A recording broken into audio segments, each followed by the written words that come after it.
Thank you. Prof, I want you to talk to us about the Katiba area. But before you do that, what is your take on the issue of the level of detail in this manifesto compared to one which I believe you helped draft, the Azimio one?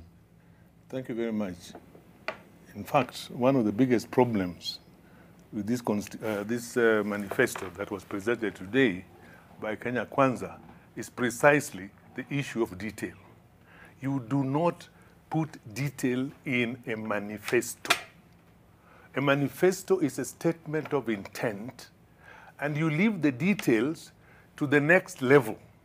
When you take over government, you then talk about your programs and how you're going to finance those programs. In fact, the Constitution of Kenya is very clear about the budgeting process. It cannot be done by a political party that has not captured political power.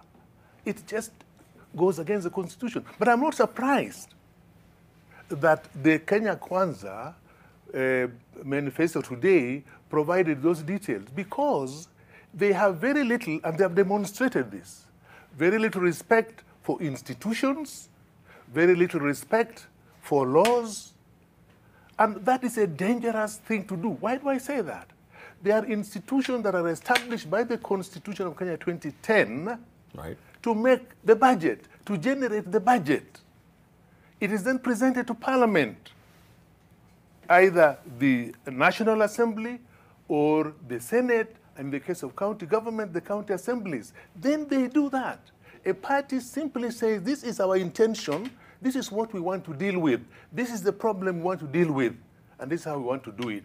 So it is very dangerous, actually.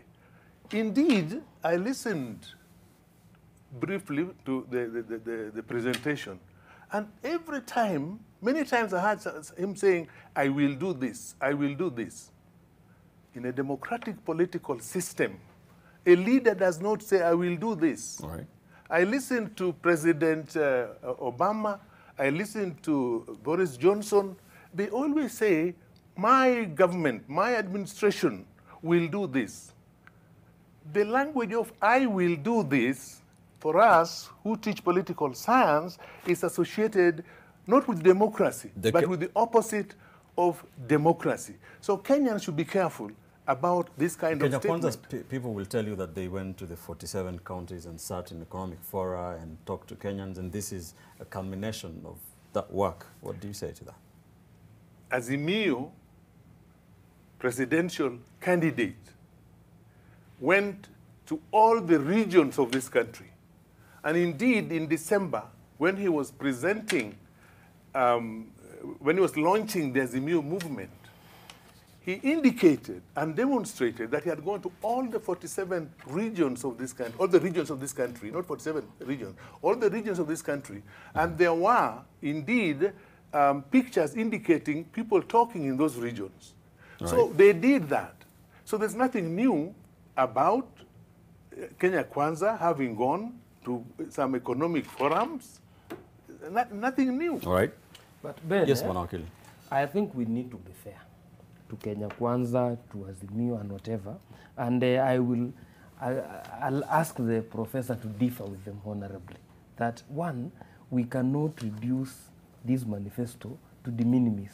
Number two, I hope he's not confusing the BBI barazas and the manifesto for Azimio. We have been in this country. We have not. You've been giving us news. You've been anchoring news all this year. Have you seen where we have been told Azimio are sitting here to come up with a manifesto? But let us go back to the germane issues. There is a problem. Kenyans fear or have fear of politicians when it comes to promises. Why there was need for us to go the whole 9 yards was to tell Kenyans how we will fund some of these things and to connect the need and the underutilized opportunities. When the Deputy President talked about cotton, he was talking about cotton because there are studies that have been done. There are places where cotton can grow. From we sell a kilo of leather for 5 shillings. It goes for 60 shillings, actually, to be exact. And that is what we import from China and other places. He was trying to tell people these things are basic. They are found within us. Okay. It was not about to kill us with detail. But look at it this way. all the manifestos that we have been, all manifestos worldwide, Ben, they are documents of intention. When you say, I will come and end corruption, without telling us the detail, that is a tired political line. We need to go to reroute the river back to the right position. And that is by giving detail that I will put fund in the judiciary. I will make the police independent so that if they are to do something, they do it. Yes. Haman, yes. Do you think this manifesto is too detailed? Before I answer that question, you know, he was busy campaigning, so we may forgive him. Before Raila appeared at Kasarani to launch Azimio, they had traveled across the country. Right. And that was presented at Kasarani. So I think you are busy campaigning, we would understand. This document is too detailed, in my thinking, in my view. I could be wrong, and maybe I'm wrong, to be a manifesto. Really, the way I see a manifesto, a political manifesto, it is a dream you have.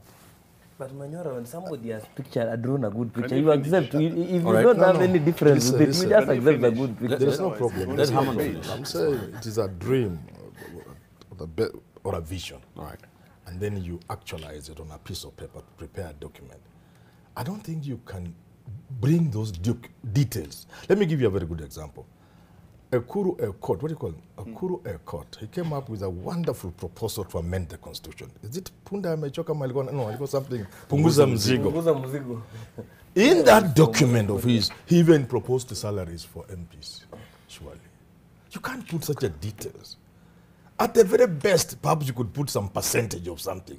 But the detail in terms of even the salary, that is how you must read this. Because now, the danger here, that there are certain things that are way beyond your power as a president. Even the constitutional amendment, apart from the court saying the president may not himself get involved, that kind of popular initiative, there is also the question of which organs then are tasked with amending the constitution. So what I'm trying to say is, when you go into details, it is like a rope that can be used to hang yourself. You'll be hung by that rope.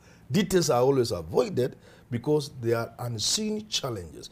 Anybody who has occupied a public office will tell you from outside before you enter, you think things are very easy. The moment you enter inside, you realize, there were challenges here that I couldn't even have imagined.